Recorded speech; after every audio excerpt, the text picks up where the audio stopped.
Então, galera, vamos para a parte 3. Grécia é uma matéria difícil, é uma matéria grande e tem que prestar atenção.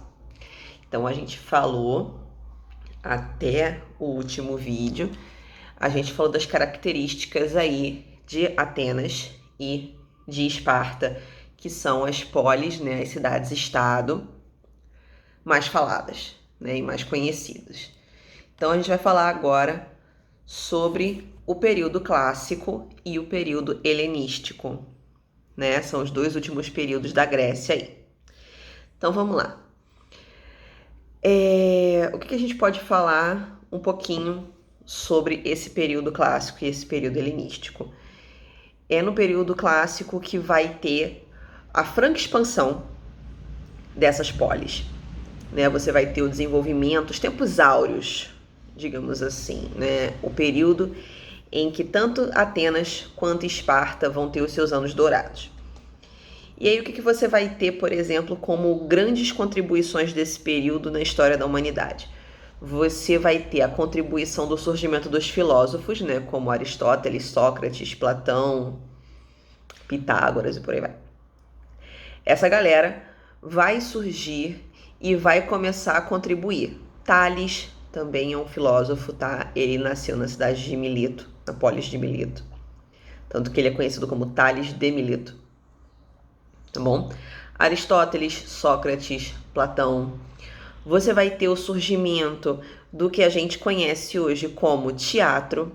Sim, o teatro é uma invenção dos gregos, tá bom? E quando eles inventaram, era dividido em dois grandes gêneros: tragédia e comédia. É por isso que o símbolo do teatro são duas máscaras, uma feliz e a outra triste.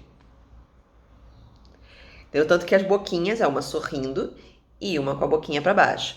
Então, esse símbolo do teatro é o símbolo de onde começou as artes cênicas, que eram dois grandes gêneros, e essas artes cênicas se dividem até hoje nesses gêneros. Ou é uma tragédia, ou uma comédia. Ou é algo para rir, ou é algo para se emocionar, ou para trazer algum sentimento à tona. Então, ou tragédia, ou comédia. São esses dois grandes gêneros cênicos que regem as artes cênicas até hoje. Bom, então, foi essa galera aí, os gregos, que inventaram o teatro. Então, vamos lá. Outro camarada bacana que surge na Grécia é um camarada chamado Heródoto. Heródoto, ele foi o primeiro filósofo, o primeiro pensador a pensar na história como uma ciência. A pensar na história no nosso passado e no nosso presente como algo que pudesse ser estudado para você poder entender o porquê que você está onde você está nesse momento e o que você pode fazer para fazer com que o seu amanhã não se torne ruim. Exemplo, vou dar aqui uns spoilers aí de conteúdos que vocês não viram ainda, ou não, dependendo de quem foi que viu, né? Exemplo, Napoleão Bonaparte, cara famoso, tem aquele 1,5 m de altura, um cara famoso. Napoleão Bonaparte, ele tenta invadir a Rússia. Tenta. O cara tá com complexo de pink cérebro, quer invadir o mundo, o cara tenta invadir a Rússia. E ele tenta invadir a Rússia em pleno inverno. Tanto que quando ele tenta invadir a Rússia em pleno inverno, ele manda um exército de 600 mil homens, 600 mil pessoas. Dessas 600 mil pessoas, somente 100 mil retornam. Ou seja, o inverno russo matou 500 mil de soldados franceses e o exército francês e o exército russo nem sequer se encontraram. Então, não é à toa que a gente chama aí de inverno russo. Então, Napoleão teve essa lição. Ele aprendeu essa lição de nunca tente invadir a Rússia durante o seu inverno. Escolhe outra estação do ano, porque no inverno não dá. E aí, alguns séculos depois, né, algumas centenas de anos depois, um outro camarada chamado Adolf Hitler, durante o período que a gente conhece como Segunda Guerra Mundial, já no século XX, ele tenta invadir a Rússia também. E ele tenta invadir a Rússia também no inverno. E adivinha só o que acontece? 3 chances para você adivinhar. A mesma coisa. Napoleão tentou invadir a Rússia no inverno e se lascou-se. Hitler tentou fazer a mesma coisa 200 anos depois e caiu no mesmo erro. Ele não conseguiu invadir a Rússia, né? A Rússia usou a mesma estratégia que usou contra Napoleão e os dois foram rechaçados com o rabo entre as pernas da mesma forma.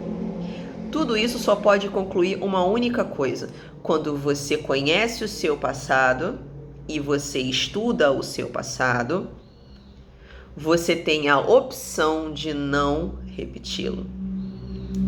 Agora, quando você não estuda o seu passado, a probabilidade de você fazer de novo a mesma besteira que alguém já fez no passado é grande, grande, grande, grande, grande. Então, Heródoto, pensando nessas ideias, óbvio que ele não conhecia Napoleão, tá? Porque Heródoto veio bem antes. Mas ele pensou nisso. Ele pensou que a história é uma ciência e que se você aprende com os erros de outras pessoas que vieram antes de você, você reconhece esse processo, essa armadilha de que você pode cair e você vai lá e faz o quê? Contorna. Ah, professora, mas pode ser que dê errado de novo e aconteça errado de novo. Sim, mas é um errado diferente.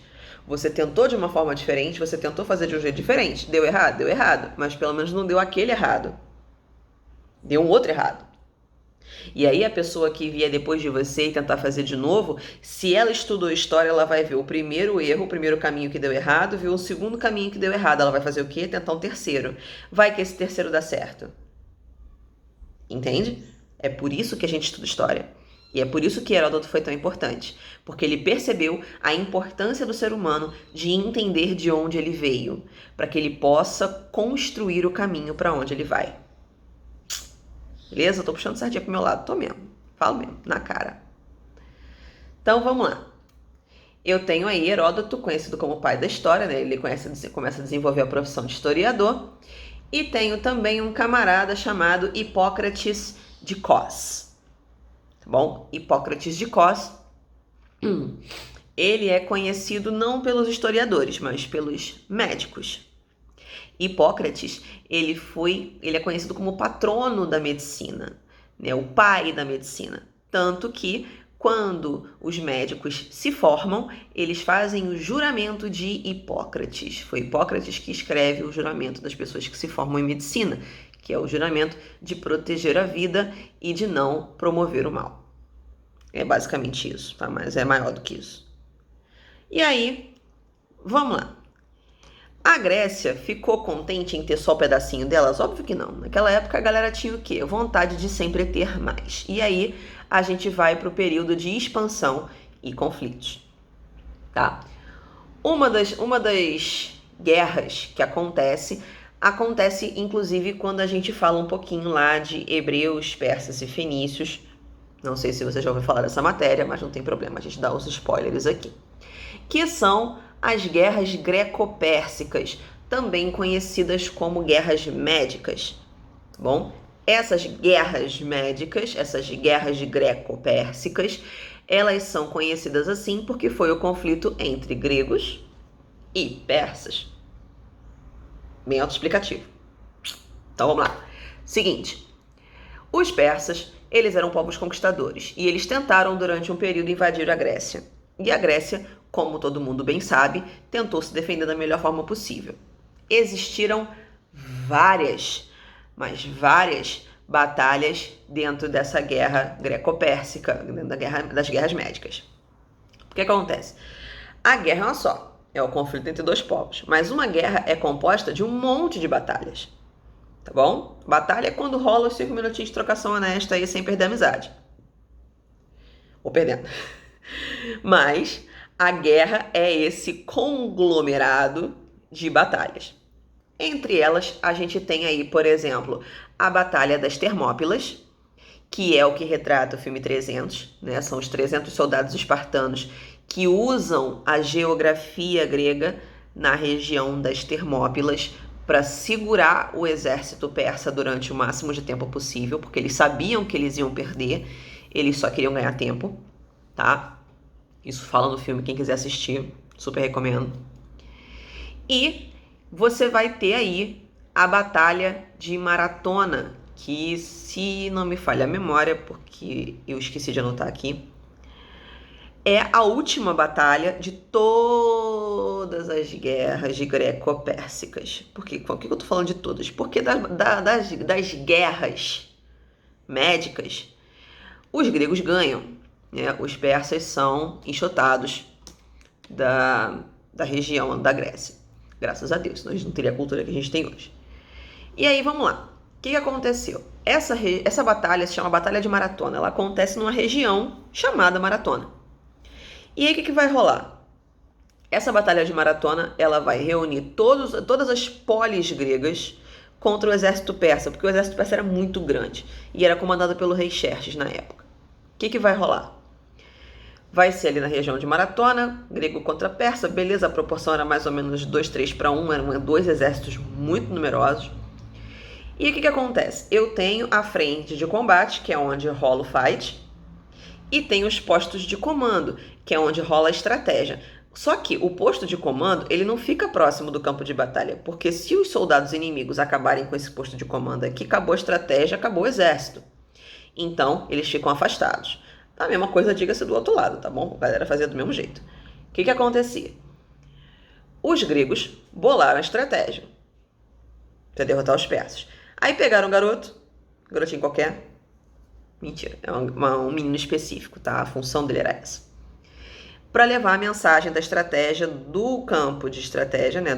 Da tenda do comando até o campo de batalha.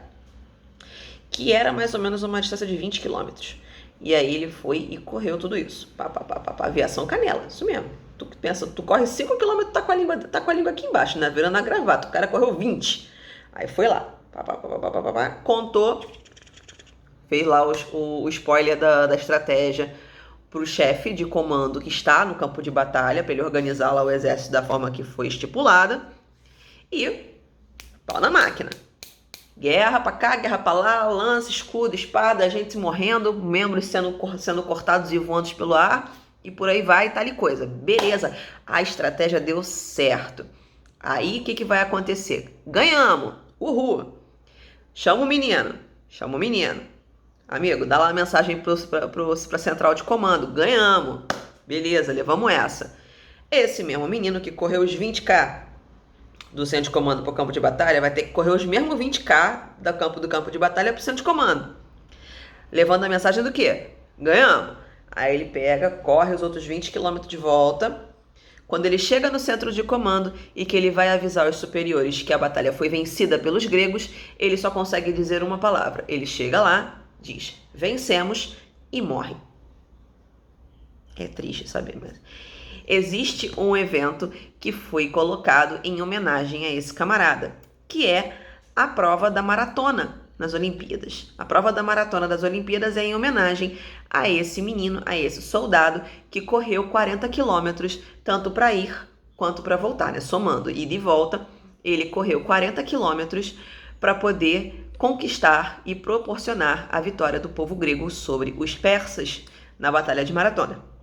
E aí, em homenagem a esse grande e honrado soldado, essa prova da maratona é colocada toda vez, em todas as edições das Olimpíadas, existe a prova tanto da maratona quanto da meia maratona, que é só metade do caminho, é só a ida ou a volta, não é os dois. Tá? Então essa prova da maratona aí nas Olimpíadas é em homenagem a esse soldado que foi o responsável pela vitória dos gregos nas guerras médicas. Beleza? Então vamos lá. Depois aí dessas guerras médicas, vai surgir a Liga de Delos, que vai ser uma aliança militar entre as polis com o objetivo de se proteger de ameaças externas, que o pessoal percebeu que separado não rola, tem que juntar na hora que der zebra. Essa Liga de Delos, ela vai ter uma sede, vai ter um lugar que vai ficar esse negócio. Que lugar que vai ficar? Olha o nome sugerindo, fica em Delos, né? Então a Liga de Delos vai ficar com sede em Delos, e o objetivo é Deu treta na polis tal. Manda todo mundo que puder para lá. O objetivo é ajudar. Tá bom? Vamos lá. Beleza. Depois, essa sede da Liga de Delos vai passar para Atenas. Por que vai passar para Atenas? Porque Atenas é a polis onde a galera tá pensando. É a polis da mente pensante, da mente que pensa dos bagulho. Então eles pensaram, se eu preciso de pessoas que tenham mentes para estratégia, que tenha esse tino aí para poder pensar numa estratégia de batalha caso eu precise. Que lugar melhor do que Atenas? Então, muda a sede da Liga de Delos para Atenas. O que isso vai acontecer? No começo, quando estava em Delos, estava tudo certo. Só que, quando essa Liga de Delos ela muda a sede de Delos para Atenas, uma polis vai ficar enciumada. Que a polis? Que polis? Esparta. Por quê? Atenas e Esparta vivem constantemente numa rixa de poder. Tá bom? Atenas queria governar, Esparta queria governar. E aí, rolava esses atritos. E aí, essa cidade, né, de Atenas, essa polis de Atenas e de Esparta, elas vão rolar aí uns 5 minutinhos de trocação honesta sem perder a amizade, no que a gente chama de Guerra do Peloponeso, onde eu vou ter a Liga de Delos, chefiada por Atenas, contra a Liga do Peloponeso, chefiada por Esparta. Até aqui, beleza? Só que o que acontece? Eu coloquei a polis responsável por formar os melhores soldados contra as cabeças pensantes. Enquanto está no campo da ideia, a Atenas leva melhor. Agora, quando vai pro físico, não dá, mano. Cérebro exercitado não é sinônimo de muque, não, mesmo. Então, o que vai acontecer? A Atenas vai tomar uma sova e aí, na Guerra do Peloponeso, Esparta leva melhor. Esparta ganha, né? E assume o poder dentro do território grego. E aí, a gente vai ter o finalzinho do período aí de história da Grécia Antiga, com a Batalha de Queroneia, que vai vir um camarada chamado Filipe da Macedônia, vai unificar a Grécia sob seu comando. Não vai haver mais polis, vai haver agora uma oligarquia, um reino onde Filipe da Macedônia governa e todas as polis gregas agora fazem parte de um único reino, de um único país. Beleza? Então Filipe da Macedônia, ele vai unificar todo o território grego. Já falei para vocês que o nome da galera é sempre assim, né? O nome de batismo seguido do local de nascimento. Então, Filipe da Macedônia nasceu na Macedônia. Beleza? Isso aí vai acontecer mais ou menos, tá? A gente nunca fala em história coisas muito precisas, porque nada acontece da noite pro dia. Mas, aproximadamente, no ano de 338 a.C. Tranquilo? Então, Filipe da Macedônia vai aí, nessa época, unificar o território grego. Logo depois, quem vai chegar? Alexandre o Grande. Ele também é da Macedônia, tá? E ele vai continuar essa expansão e vai fazer com que todo o território governado por Alexandre se torne o Império do Sol Nascente. Vocês já devem ter ouvido falar disso. Por que era tão grande? Porque ele conseguiu controlar uma extensão territorial que vai desde a ponta da Europa até o outro extremo da Ásia. Porque ele consegue, né, chegar praticamente na China. Então, o que acontece? Era tão extenso o território governado por Alexandre o Grande que eles acreditavam que no território como um todo de Alexandre o Grande, o Sol nunca se punha. É por isso que era chamado de o Império do Sol Nascente. Porque enquanto o Sol estava se pondo numa ponta, estava nascendo na outra. Então, de tão grande, é como se ele desse a volta no globo e nunca fosse noite o tempo todo no Império, como um todo, como um só. Né? É por isso que chamava de Império do Sol Nascente. Vamos lá. Aí a gente tem um termo de cultura helenística. O que a gente chama de cultura helenística? É essa mistura dessa cultura entre as culturas de grega, egípcia e persa. Grega, egípcia e persa. Através do quê? Intercâmbio cultural. A galera trocava figurinha, eles eram mercadores também. Então, essa troca de informações, essa troca de figurinha, fazia com que essa mistura cultural ela permeasse todos esses povos. Outra coisa bacana é falar sobre a religião dos gregos, né? Sobre a fé deles. Eles eram politeístas, ou seja, eles acreditavam em vários deuses. Isso aí a gente já sabe porque a mitologia, que a gente entende por mitologia, era a religião deles. Então, eles eram politeístas. E os deuses gregos, eles eram humanos, tinham forma humana, né? Então, eles eram antropomórficos. Eles tinham forma humana. E a única coisa que fazia com que eles fossem deuses é que eles tinham poderes e eram imortais. Mas de fora, se tu visse só a casca, ser humano normal, 0800. Beleza? Outra coisa que é bacana que a gente vai passar para aí é os gregos começaram a estudar os astros, começaram a estudar o que estava fora do planeta. E aí eles descobriram alguns planetitas. E esses planetitas ganharam os nomes dos deuses. Tanto que quando a gente passa da mitologia grega para a mitologia romana, acontece essa troca. Por exemplo, Zeus se torna Júpiter. Como é que é o nome dele? Hermes se torna Mercúrio. Ares se torna Marte. Vênus é um nome atribuído a Afrodite, né? Afrodite se torna Vênus. Poseidon, Netuno. Cronos é Urano. Então, esses nomes de deuses da mitologia grega vão ser atribuídos a planetas depois que a gente vai ter aí essa passagem e o estudo da astrologia. Tá bom?